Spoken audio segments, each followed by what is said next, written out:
Latitude Media, covering the new frontiers of the energy transition. I'm Shayle Kann, and this is Catalyst. I have been reporting on gas turbines, which are currently, as my editor put it, the labubu of climate solutions. That's the first. Very, I get it. That seems right. very high in demand, and there's a year's waiting list before you can get the one you want. Coming up, just a whole bunch of things with Akshat Rathi from Bloomberg.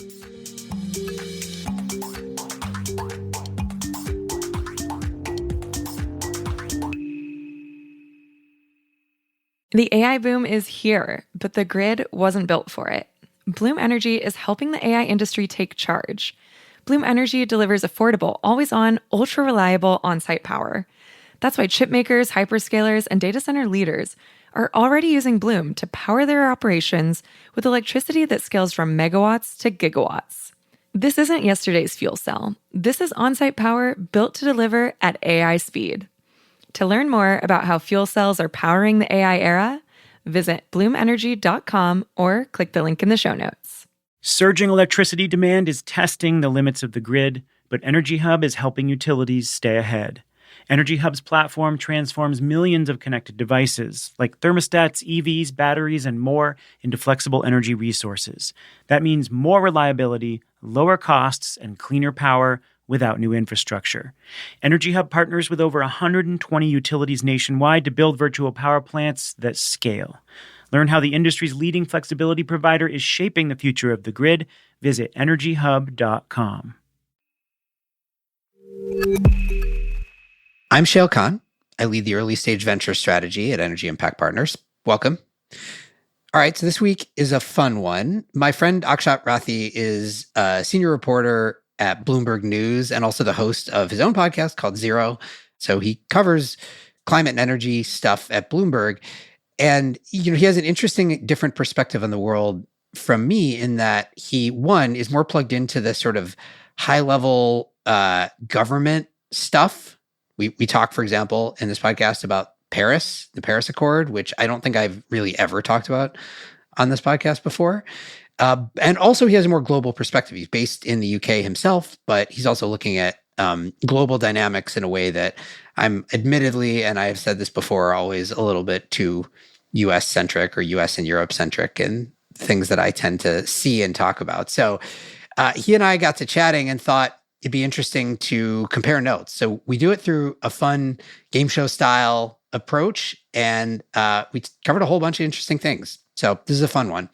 Here's Akshat. Shayle, welcome to Zero. Thank you, Akshat. Welcome to Catalyst. Well, this is a different kind of podcast, and we're making it across an ocean, but with similar politics in the background. Yeah. What's going? I mean, I have a question for you. You're in London, right? Yep.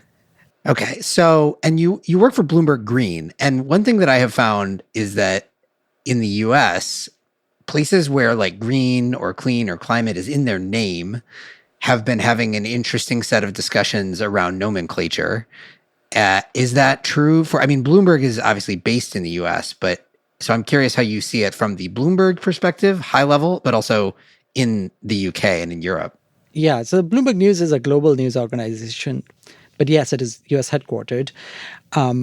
I would say there isn't that much muzzling of terms as it's happening in the US government, but there's certainly a backlash on the politics here. So there is a party called the Reform Party that's on the rise over here, doing in the polls better than the main two parties, Labour and Conservatives, and they are against net zero. So we are usually a step behind America, but then eventually catch up. Well, in this case, I'm not sure I want you to catch up, but we'll see what happens. All right, so this is going to be fun. What's our plan here? So we're going to do something different where we're going to go through a number of topics that our producers have selected, where we're going to say whether we think it's underhyped, overhyped, or hyped just right, and explain our positions for why we think so. Let's start with meeting load growth for electricity, which is a hot topic everywhere. But specifically within that, what do you think about distributed energy resources? What are they and where do you land? Right. So distributed energy resources is like a grab bag category of a bunch of different things. I would say the way I define it is anything that you deploy at a customer site, so it's sitting behind the meter, the customer side of the meter, that either generates energy, stores energy, or shifts load. So canonical examples: generates energy, think rooftop solar; stores energy, think power walls and batteries, home batteries, batteries of buildings; shifts load, think smart thermostats, right, where you can shift it. And there's a broader array of things that fall within that, but they get grouped together as distributed energy resources. On the question of DERs for meeting load growth, which is the question here, is it overhyped, underhyped, or hyped just right? I think my argument here would be in the circles that I travel in, which are pretty like wonky energy tech circles, it's becoming increasingly hyped because we're just starting to see this wave of announcements that are inexorably coming, where there are going to be partnerships between hyperscalers or data center operators and third parties who do aggregations of DERs to deliver capacity to get data centers on the grid and things like that. Like, that's coming, no question. And so it's starting to bubble up into the hype world. But I think that is my world is a pretty small portion of the world. And broadly, I think even in data center universe, it has not really been considered very much yet. Like, mostly it is, we're going to build a data center. Can we get grid capacity? If not, can we build a big gas turbine? And so my argument is, because of all that, it is still underhyped as of today. Yeah, that's an interesting perspective. I would say in my world, which is a little bit broader because I talk to policy folks and I talk to big businesses and I talk to VCs, is that it actually used to be more hyped because it was one way in which everybody was justifying having all these big renewables goals being set up. Because, look, don't worry about it. I know it is variable, but we'll have these technologies that are just going to come online within the next few years, and they'll make it easier to manage this variability in renewables. At that time, it was pretty hyped. Now, I would say it's underhyped because it's not something people talk about that much, but those solutions are actually starting to bubble up. So we had the CEO of Octopus Energy, which is the largest utility here in the UK, on the pod. And this year, they've launched a BYD lease program where you can just pay monthly to get a BYD electric car. And they would give you 12,000 miles of free range in a year, as long as you make sure that you put your car into the charging port whenever you're home, because they'll use the car for a virtual power plant, essentially. That sort of thing is now becoming very frequent. Like, I get text messages from Octopus Energy saying, hey, 12 p.m. to 2 p.m. today, free electricity, use all you want. And so I feel like now those technologies are here and they can actually be put to use. And so they're kind of underhyped because you could actually now see those things out there. Yeah, I think that DERs are we're in a second wave now, right? Like, I've talked about this before on the pod, but there was a wave of excitement around DERs, which I think is what you are referring to maybe a decade ago. And at that point, it was like, oh, we're going to decentralize the grid, and maybe this is going to disintermediate utilities, and none of that happened. But I think what is interesting that's different is the frame of the question here, which is it overhyped, underhyped, or hyped just right for the purpose of meeting load growth? And that was not a thing we cared about a decade ago when DERs first emerged. So I think this second wave that we're seeing now, DERs as a solution to managing load growth, is interesting. It's one of the things that makes it more attractive now, alongside a bunch of other factors, as you mentioned, like the rise of EVs and EV chargers as a significant DER source of capacity is another one. Okay, so we're on the same side here. We both think it's currently underhyped. Let me ask you another one that I've talked about a little bit before on this pod, which is putting co-location with generation. So basically putting generation, largely gas, on site with data centers. Is that, as far as meeting the load growth challenge, do you think that is overhyped, underhyped, or hyped just right? I think it is hyped because I have been reporting on gas turbines, which are currently as my editor put it, the labubu of climate solutions. That's a first. Very, I get it. That seems right. very high in demand, and there's a year's waiting list before you can get the one you want. And so, sure, in principle, if you could get a gas turbine, you would build it close to where the data center is. But can you even get a gas turbine? Yeah, there is that. So you think it's hyped just right because like it is a thing that would happen a lot, but the supply chain bottleneck is the rate limiter. I think that is generally true. I do think, as I've talked about a little bit before on my pod, I think it is a little bit overhyped. The degree to which, not to say that we don't need a ton of new generation and not to say that we don't need a ton of new capacity on the grid, but the degree to which that capacity needs to be co-located with the data center, to me, is a little bit overhyped. We will see it happen. It's already happening in some places, right? You're seeing this in the US. We have the XAI Colossus data center has a bunch of gas turbines. Meta is building a big facility that's going to have a bunch of gas. And a number of these projects will. But I think it's going to end up being the minority of new data centers, not the majority of new data centers. And I think the implications from what you would see in the news is that like every new data center is going to come equipped with a bunch of gas turbines. Again, not to say that we won't build a ton of new gas generating capacity. I just don't think it's all going to be co-located with the data centers. Yeah, I mean, the reason we are bringing this up is because building the grid has been so hard, right? The goal would be with co-location, you don't have to wait for a grid connection to come through before you can build your data center. And sure, if you can pay really high prices for the gas turbines, which some tech companies can, then you might be able to do it, but most places won't. It's also, there's an interesting embedded question in that too, which is, at some point, will costs matter? Well, no, actually, two questions.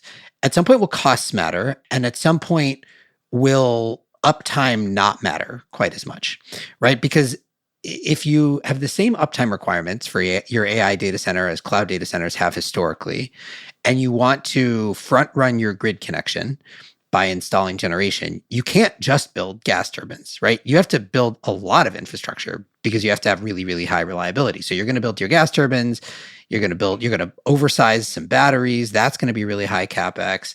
You might add, additional layers to your UPS system. Like there's a lot that you would build, and that comes at a real cost. Now, where we are in the cycle right now, the reality is that the total embedded energy cost in compute is small compared to the CapEx of everything else, but mostly the chips. So maybe energy cost doesn't really matter, even if you're deploying a bunch more CapEx into that stuff. But there's an interesting question of, will that ultimately matter, which would dictate the degree to which this equation of speed to power versus cost of power shifts a little bit. I think inevitably it will shift. I just don't know when that is. There's also the chance that, these guys would go and build the power capacity where the grid connection is available, which there are many parts of the world where there is grid connection available. So yeah, I think it is a little too hyped with co-location for data centers. Some will get it, but most people won't. Let's come to the next topic, which is following on from trying to build the grid. Here at Zero, we've done a series called Bottlenecks because we are seeing these bottlenecks to build the grid, especially in Europe and North America, show up in so many places. There's so many bottlenecks that it's not just about permitting and politics, but about actual objects. So where is generating capacity on your hype meter? On the hype meter as a bottleneck, right? So the question is basically, are we overhyped would mean we're too worried about it. Underhyped would mean we're not worried enough about it. I think that, the long lead times for gas turbines in particular is very well established and reported and understood by everyone, which I guess argues that it's hyped because people do appreciate that is a real challenge. There also, though, has been a lot of good data to suggest that generating capacity in the next few years is not the dominant bottleneck. Like there is enough capacity in enough places to deliver the kind of load growth for the next few years that the grid will need. So I think this will get to the next one, where I think there is a real concern. But I would say generating capacity to me might be a little bit overhyped. The queues are long if you want to build new gas turbines, but I don't think that is going to be the rate limiter on load growth, at least through like 2030. I think that is right. We spoke to a utility CEO, the NextEra CEO in the US, who said, if gas turbines are going to be that expensive, that's just going to make solar plus batteries so much more attractive, and we'll build those instead. So there is certainly no reason to think all forms of generating capacity is in a bottleneck, and so all sorts of other things could be built. But there are other challenges in bottlenecks which are much more severe to me that we need to worry about. So that maybe gets to the next one, I think, which is transmission. Deliverability, basically, is the way to put it. Do you think that is overhyped, underhyped as a bottleneck? I think it's super underhyped. Let me give you a European example, which is that the Netherlands has 12,000 businesses waiting for an electricity connection. That companies like ASML, which is like the Netherlands' biggest company, most valuable company, isn't able to build extra factory because it cannot get an electricity connection for the next few years. And is the Netherlands in the same situation as the US, where we just basically stopped building new transmission lines years ago? Not zero, but effectively zero for the past few years. Is that the situation in Netherlands or in Europe in general? Or is it different there? No, it's not that severe because a lot of European countries are interconnected and they have been building more interconnections between them. It's more like there are places around Europe where there is more generating capacity and there are demand centers which are typically further away from those generating capacity that aren't getting the power supply as it's needed. So the transmission hasn't been able to keep up with the demand that is showing up. And I don't think maybe I should know better, but I don't think of the Netherlands as having been a big data center hub historically. Do you know? No, I don't think so. It certainly has some industry. A lot of it is, oriented towards electricity because it's high-end manufacturing. But no, I don't think it's a big data center hub. Yeah, which is even more concerning if you think about the context of there's this big long queue to get grid connected in a market that hasn't yet seen the boom in like very large load interconnection requests that we're seeing in lots of other places. There is the aspect of DER, like distributed energy resources, that is affecting the grids in Europe. So Netherlands has the highest per capita rooftop solar in the world. Which, for a European country, you'd be like, oh, that's odd. But, that's what you get. You get cheap solar panels and you get some policy available and you'll deploy a lot of solar panels. But it's causing real problems at the transmission and distribution network locally because the grid has been built over the last 100 years and many of the objects of the grid are much, much older. So that brings us to the next topic, which is transformers.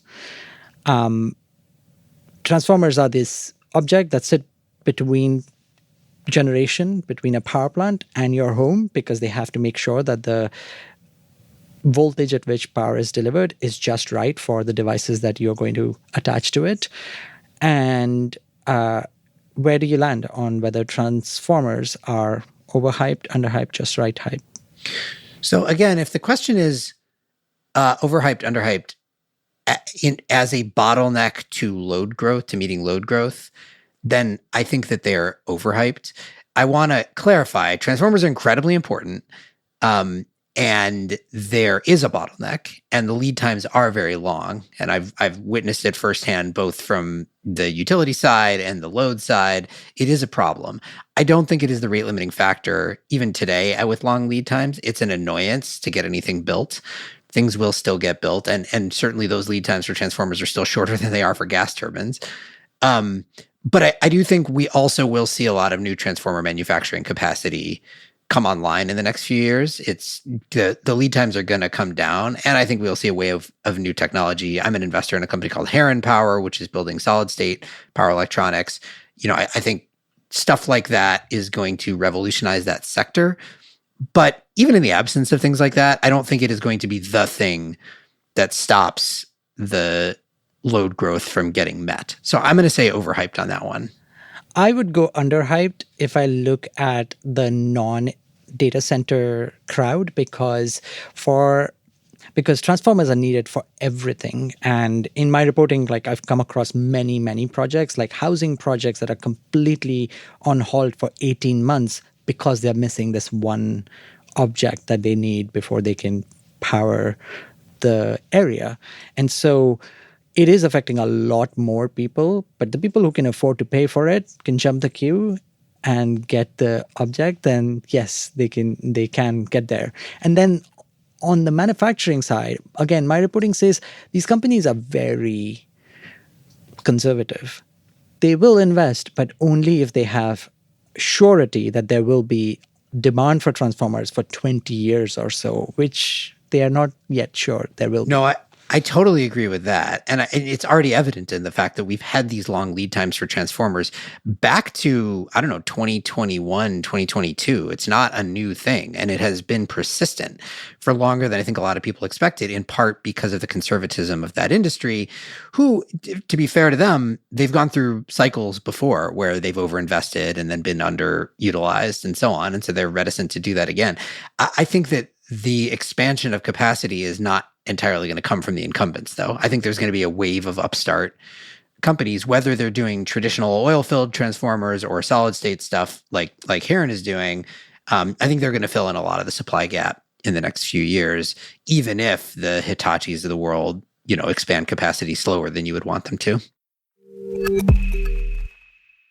You've heard the phrase speed to power a lot lately, but here's what it really means. AI data centers are being told that it will take years to get grid power. They can't afford to wait, so they're turning to on-site power solutions like Bloom Energy. Bloom can deliver clean, ultra-reliable, affordable power that's always on in as little as 90 days. Bloom's fuel cells offer data centers other important advantages. They adapt to volatile AI workloads, they have an ultra-low emissions profile that usually allows for faster and simpler permitting, and they're cost-effective too. That's why leaders from across the industry trust Bloom to power their data centers. Ready to power your AI future? Visit bloomenergy.com to learn more.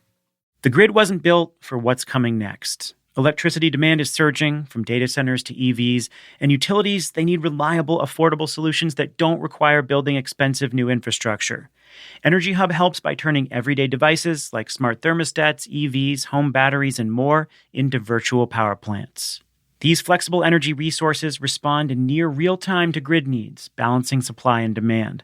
Plus, they can be deployed in under a year and at 40 to 60% lower cost than traditional infrastructure. That means more reliability, lower costs, cleaner energy. You can't get much better than that.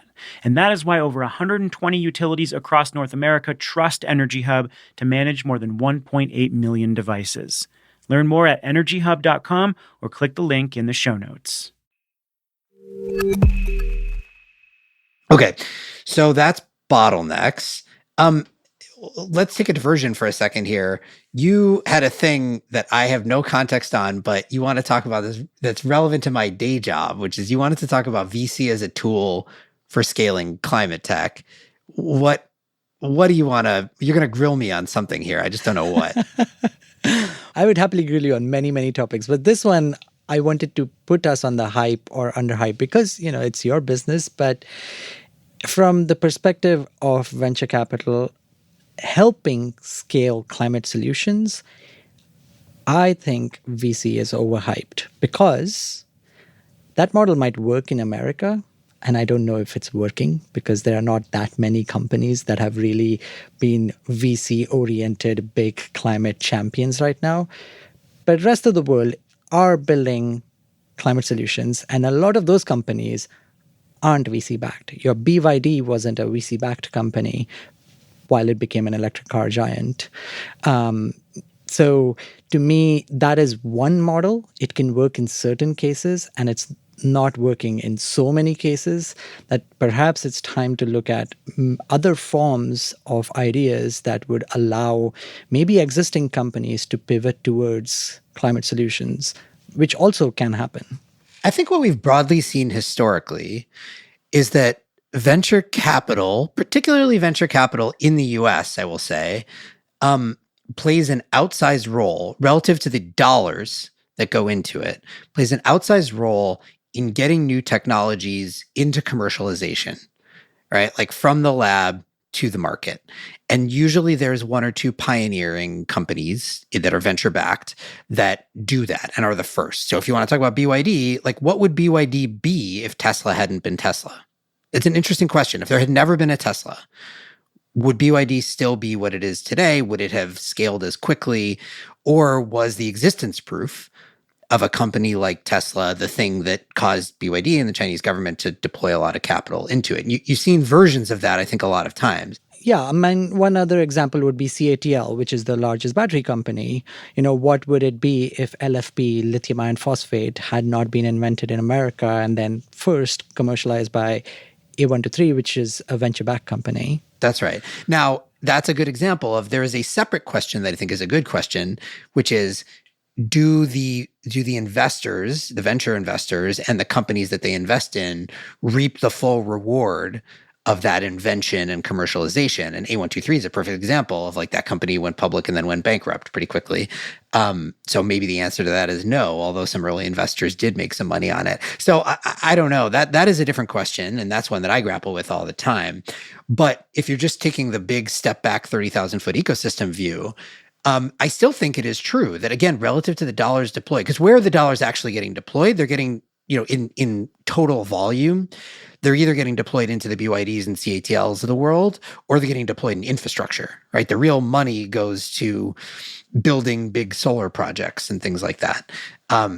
But on a, sort of impact to dollars invested ratio, I would still claim venture capital plays an outsized role. I would just put back on one thing, which is there's a phrase that Dan Wang, this guy who wrote Breakneck, used, which I liked, which is America is good at going from 0 to 1, like creating something that didn't exist. But China is good at going from 1 to 100, really like giving you the solution at the cheapest price possible. But a lot of that 0 to 1 in America happens because of the level of science funding and the talent that it has and the basic sciences and the research, which in the current administration is going to go down or is going down already. And so there is a risk that thing that VC enables, which is translation of this immense amount of basic science into a usable product, becomes harder. Yes, I agree with that. And I think it is incumbent upon the US to do everything that we can to maintain that position as the part of the world that is best at going 0 to 1, and then arguably competing for the 1 to 100 as well. But I don't think it's a foregone conclusion that we will. I'm saying historically, it is clear to me that is true. Looking forward, we've got work to do there.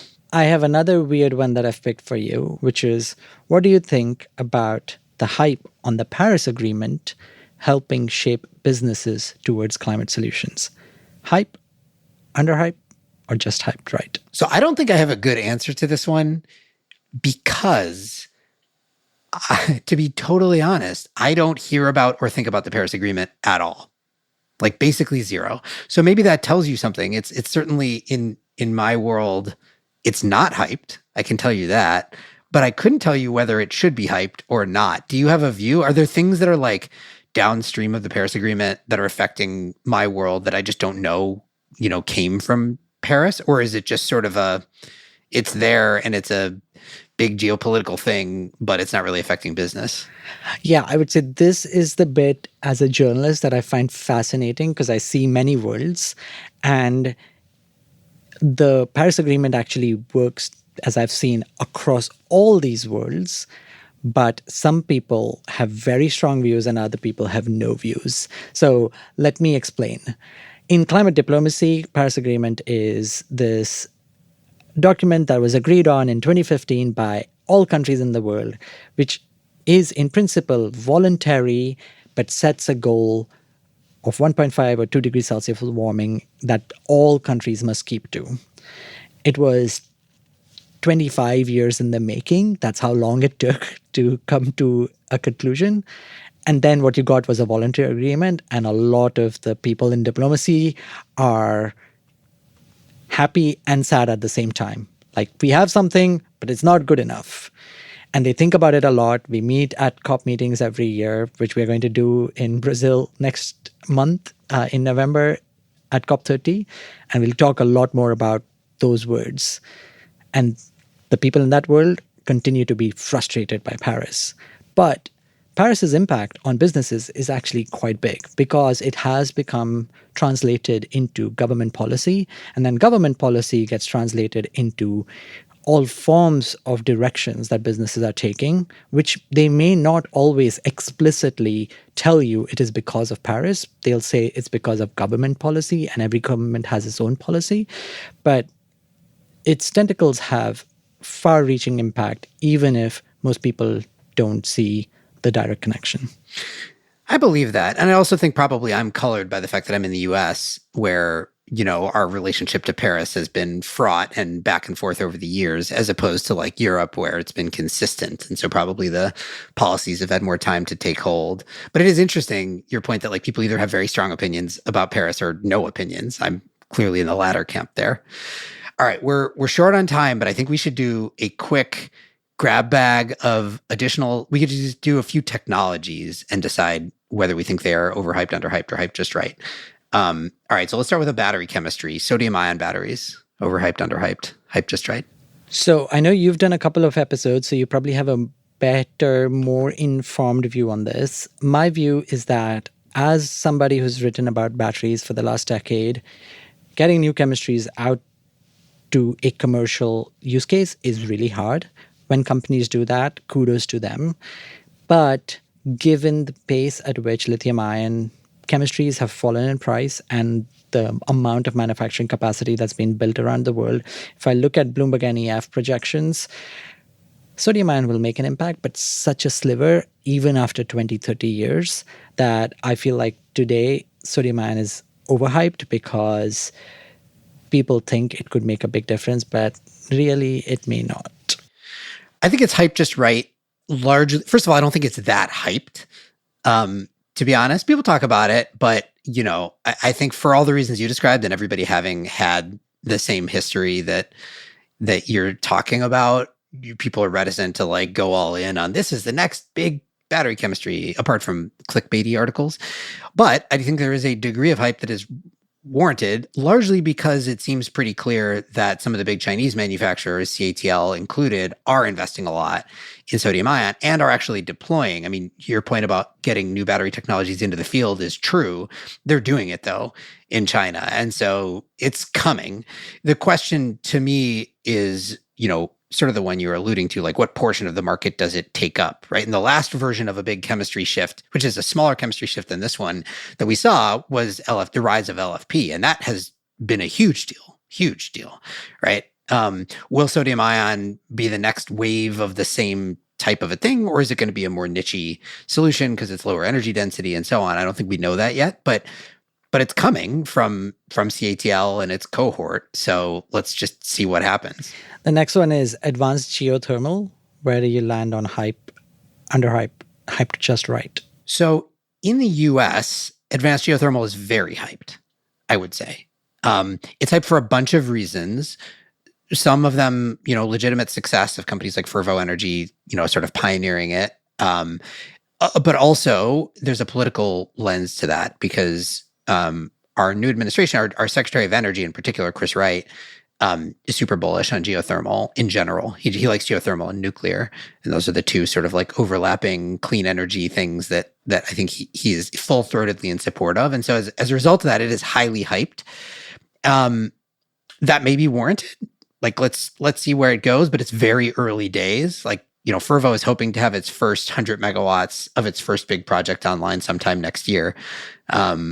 So I guess my argument here would be it's somewhere in the hyped just right to maybe slightly overhyped stage in the US. I'm curious, though, from your sort of more global perspective, the degree to which advanced geothermal is talked about.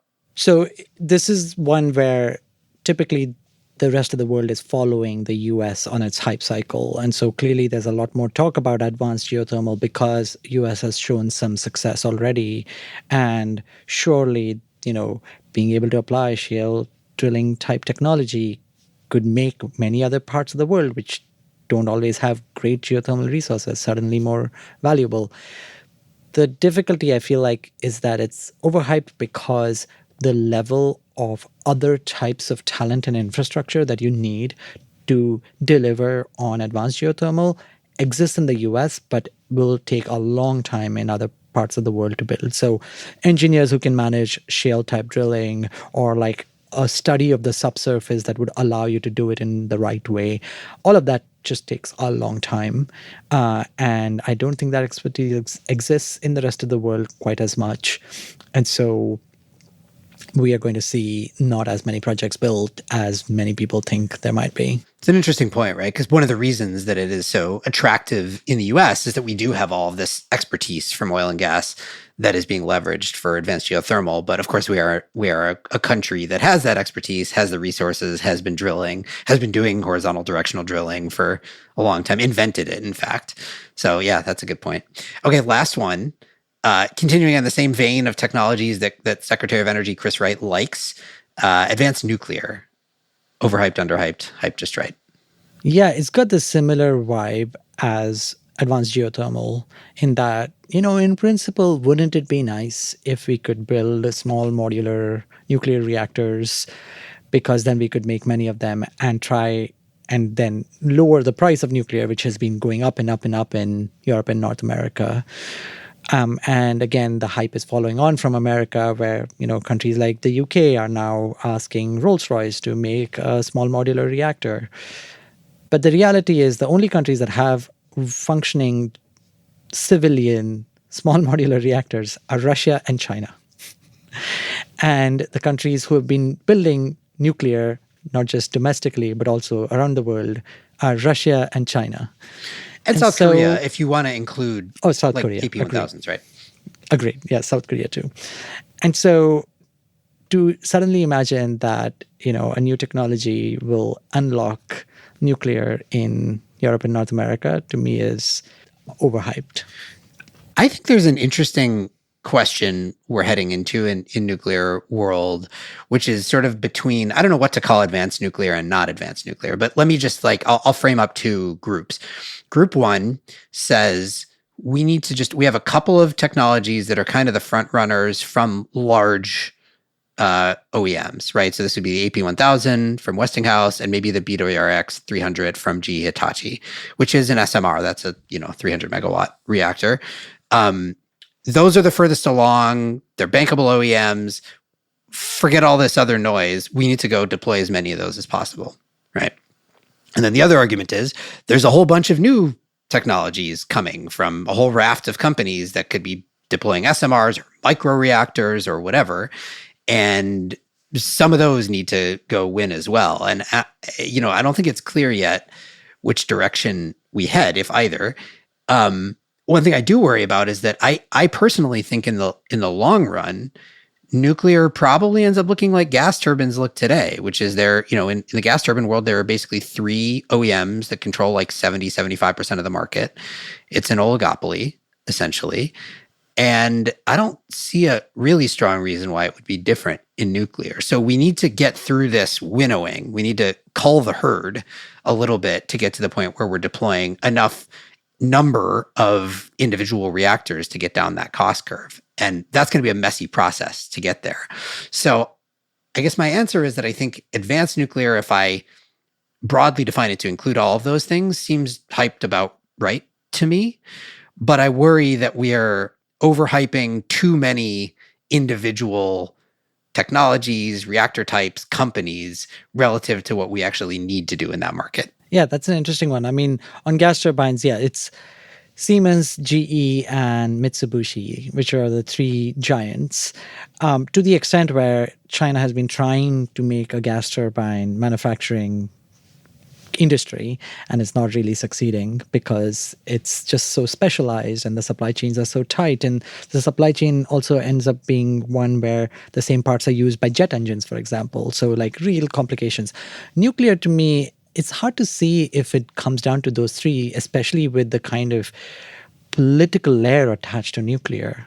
where transfer of fuel and which country can build in which country is, tightly coordinated by the IAEA, the International Atomic Energy Agency. That makes it much harder for me to see just the sort of market forces that drove gas turbine M&A happening in nuclear. Does that argue in what you're saying for there actually being more OEMs than there are in gas turbines? I think there'll be national champions and more of them, whereas Siemens, GE, and Mitsubishi are more than national champions. They are sure their countries support them, but they also have such large customers in other countries. It's interesting because I could see an argument for what you're describing sort of pushing in the reverse direction, which is that actually it's going to be getting through the gauntlet of being a nuclear reactor OEM is going to be so hard because of all the additional layers that even fewer companies are going to get through it. Adding the national lens to it maybe complicates it a little bit, but I could see that being an argument for maybe there aren't three, maybe there's really one or two rather than there being 30. Well, you're imagining a more peaceful world than I think we are going into, but I hope you're right. All right. I think we covered a bunch of stuff here. This was fun. Thank you, Akshat, for doing this with me. Yeah, this is great fun. Thank you for suggesting the idea. Akshat Rathi is a senior reporter at Bloomberg News and the host of the Zero podcast. This show is a production of Latitude Media. You can head over to latitudemedia.com for links to today's topics. Latitude is supported by Prelude Ventures. This episode was produced by Daniel Woldorff. Mixing and theme song by Sean Marquand. Stephen Lacey is our executive editor. I'm Shayle Kann, and this is Catalyst.